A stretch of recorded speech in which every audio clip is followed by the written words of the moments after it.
Assalamualaikum warahmatullahi wabarakatuh. Saya Diah Ayu Salamah dengan NIM 121400637 dari kelas Humas 3A. Di sini saya akan menyampaikan 25 macam teori-teori komunikasi. Yang pertama, teori behaviorisme. Teori ini menyatakan semua perilaku ditimbulkan oleh adanya rangsangan stimulus. Yang kedua, teori humanisme. Pada teori ini menekankan pada pengawasan dan tanggung jawab untuk meningkatkan kemampuan siswa di tengah masyarakat. Yang ketiga, teori informasi. Teori ini lebih memperhatikan pada sejumlah sinyal yang lewat melalui saluran atau media dalam proses komunikasi. Yang keempat, teori agenda setting. Teori ini berasumsi bahwa media memberi pengaruh kepada halayak atau publik. Apa yang dianggap penting oleh media maka dianggap penting juga oleh masyarakat. Media memberikan efek kuat. Selanjutnya yang kelima, teori uses and gratification. Teori ini mengatakan bahwa penggunaan media memainkan peran aktif untuk memilih dan menggunakan media tersebut. Yang keenam, teori konstruktivisme. Teori ini menyatakan bahwa manusia membentuk versi mereka sendiri terhadap kenyataan. Mereka mengadakan beragam cara untuk mengetahui dan menggambarkan sesuatu untuk mempelajari pemerolehan bahasa pertama dan kedua. Yang ketujuh, teori dependensi efek komunikasi massa. Teori ini lebih memfokuskan kepada kondisi struktural masyarakat.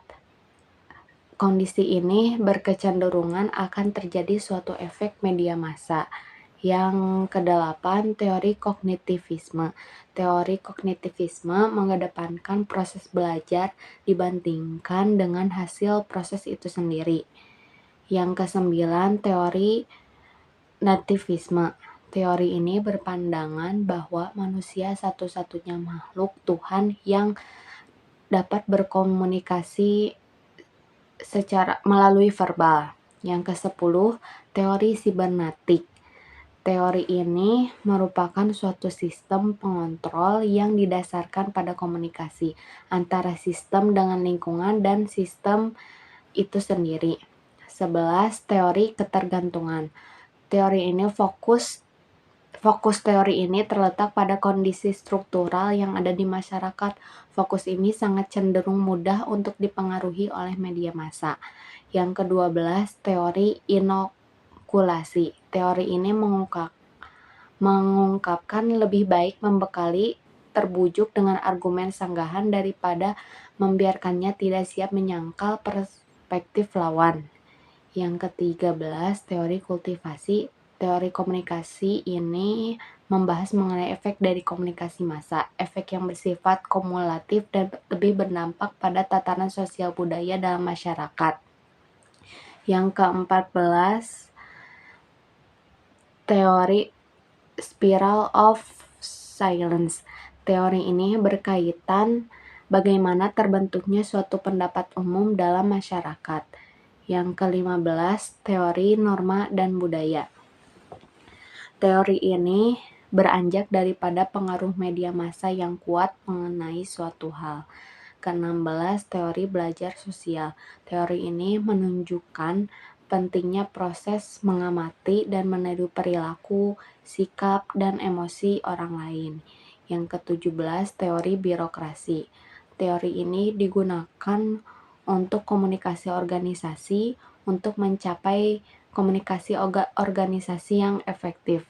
Yang ke-18, teori pengharapan nilai. Teori ini bertujuan untuk mengetahui pengaruh penggunaan media terhadap massa yang dinilai dari kepentingan penggunaannya. Ke-19, teori sikap.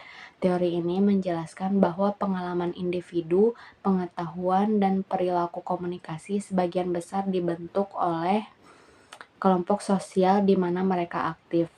Yang ke-12, teori transaksional merupakan teori terapi yang sangat populer dan digunakan dalam konsultasi hampir semua bidang ilmu perilaku. Ke-21, teori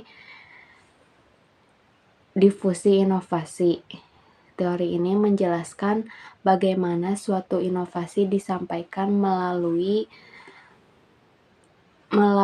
saluran-saluran tertentu kepada sekelompok anggota dari sistem sosial. Ke-22, teori law of effect. Proses ini merupakan bentuk tingkah laku yang memberi kepuasan sesuai tuntutan situasi yang ada. Yang ke-23, teori classical conditioning. Teori ini belajar adalah suatu proses perubahan yang terjadi karena adanya syarat-syarat conditions yang kemudian menimbulkan reaksi. Ke-24, teori connectionism.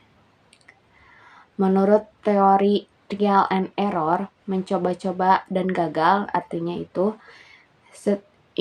setiap organisme jika dihadapkan dengan situasi baru akan melakukan tindakan yang sifatnya coba-coba secara brutal, secara membabi buta. Jika dalam usaha mencoba-coba itu secara kebetulan ada perbuatan yang dianggap memenuhi tuntutan situasi itu, maka perbuatan yang kebetulan cocok itu kemudian dipegangnya. Karena latihan yang terus-menerus, maka waktu yang digunakan untuk melakukan perbuatan yang cocok itu makin lama makin efisien.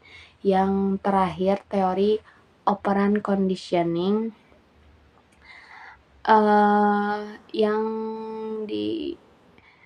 yang diciptakan oleh Skinner. Skinner menganggap reward dan merupakan faktor penting dalam belajar. Beliau berpendapat bahwa tujuan psikologi adalah mengontrol tingkah laku. Pada teori ini, guru memberi penghargaan hadiah sehingga anak akan lebih rajin. Teori ini juga disebut dengan operant conditions. Ini suatu proses pengetahuan perilaku yang dapat mengakibatkan perilaku tersebut dapat diulang kembali. Sekian 25 teori yang saya sampaikan. Mohon maaf apabila ada kesalahan. Wassalamualaikum warahmatullahi wabarakatuh.